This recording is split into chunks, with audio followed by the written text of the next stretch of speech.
Good morning. Today I'm going to be making salsa macha for you. Here are the ingredients real quick here. I start off with a good quality olive oil here.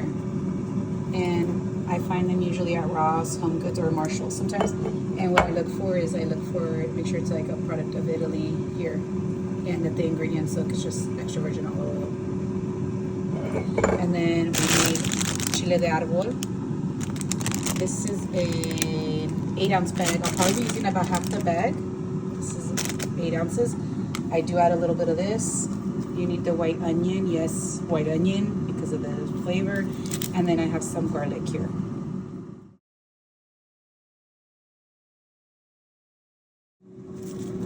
I usually go through the chiles and make sure that there's no like little pieces like this through. So I put them in a bowl and kind of just check them before I start to put them in the pan. So what I do first is I have all my ingredients ready because I'm going to be frying all this stuff up. So I really don't have a measurement for the olive oil. I just kind of pour because I'm going to be frying all this. And when I put it in the blender, all of this is going to go together. So I have it like on a medium to low heat. And I just kind of keep pouring. I would say maybe like a cup of oil maybe. Wait till it heats up, and I just have it on my stove. It's a 4. So what I actually do first is I just kind of throw in the onion in there. You see how I told you? Yeah, so it's kind of ready. Make sure that's separated. Just throw it in there first. And some people put this stuff in the tray after they fry it, but what I'm going to do is I'm just going to be frying it up and then put it directly into the blender. Just let it cool down there. And I don't blend, obviously, any on top, you know?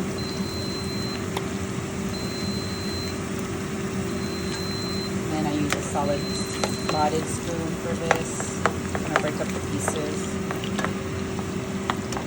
I'll be doing the same thing with the garlic. I have about 6 cloves of garlic there. And what you see here is just some little chilies from my mom's tree that I'm going to be adding. That's just a little extra because I have them there and I need to use them. So what you're looking for is for your onions to get kind of like this piece right here. So you see that they've already started to like fry up pretty good. Again, on that medium to low heat. And I keep just moving around so they don't burn. But we want them to be kind of golden. See, this one's like getting perfect here. And then I'll just transfer them over to the blender so they can cool down.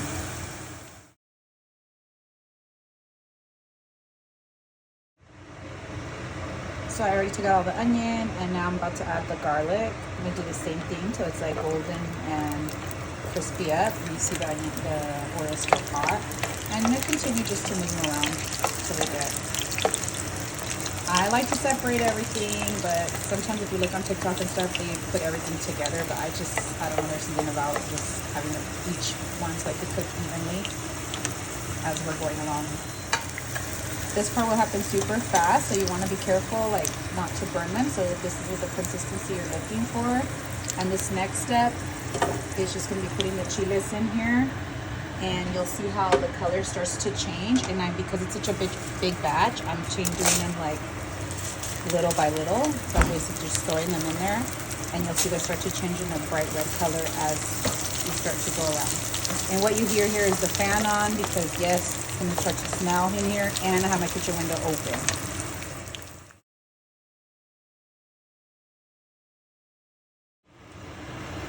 Here I'm just taking out these last of these chilies here to put them in the blender.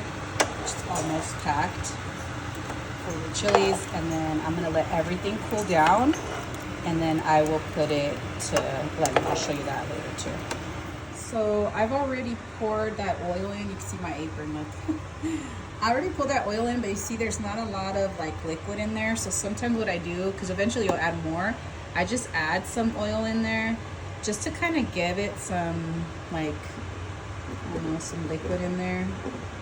You're gonna be using a lot of oil for this before I blend. So see how it starts to fill up a little bit.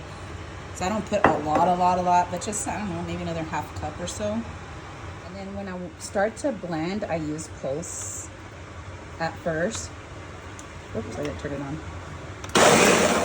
And I break it up. The liquid I put in there, and I pulse in there.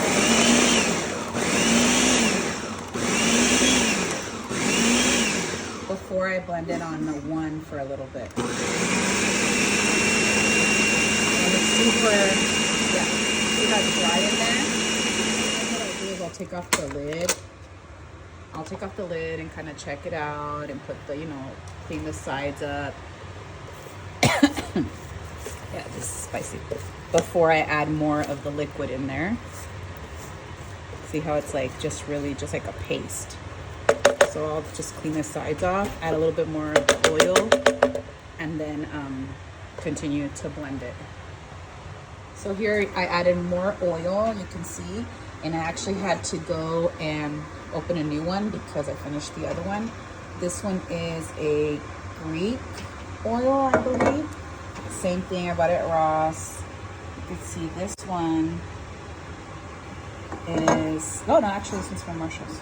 Oh, here it is. So you could see here. I can't see with my glasses. This one here says it is from Athens, Greece. So that's what I look for. I look for stuff that looks like, designer, I guess, oils, bougie. How much did I pay? $16.99 for this bottle. But we use it all the time for cooking, and honestly, the taste is just superb. So I'm gonna blend this a little bit more, and then I'll show you what it looks like in the jars. So this is the consistency you kind of want here, like kind of like that. I'm gonna add a little bit of more oil, but you can see like what I ended up making was this jar, which this was an artichoke jar that I saved. But that's where I keep my salsa much. And then I ended up making another little jar like the one I had. And this one actually is a jar from the one that I bought in Mexico, and I saved the jar. So I'm gonna add a little bit of more oil because I wanted a little bit more oily. And what happens is as you start to use it, you can just continue. I would suggest adding like a good quality olive oil or oil that you have that tastes good. But you can just continue to add oil to it to the top as it gets a little bit thicker. And I keep mine in the fridge. So that one's pretty good there. I keep mine in the fridge just so that it lasts longer. And then then I give it a good mix. Because see, we want it a little bit, not like, that's the consistency. Not too watery, not too thick. Like this one's still a little bit thicker, but I'll add oil as I go. So, yeah, it's actually pretty good. And then this is the one that's for you. Oh yeah, that's perfect. Look at that. That's delicious. Now time for a little breakfast. I made some potatoes in the air fryer. That's what you heard. And then you just kind of drip it on here. I have not tasted it. I have no idea how spicy it's gonna be, so I'm just putting it on there little by little. Hope you like it.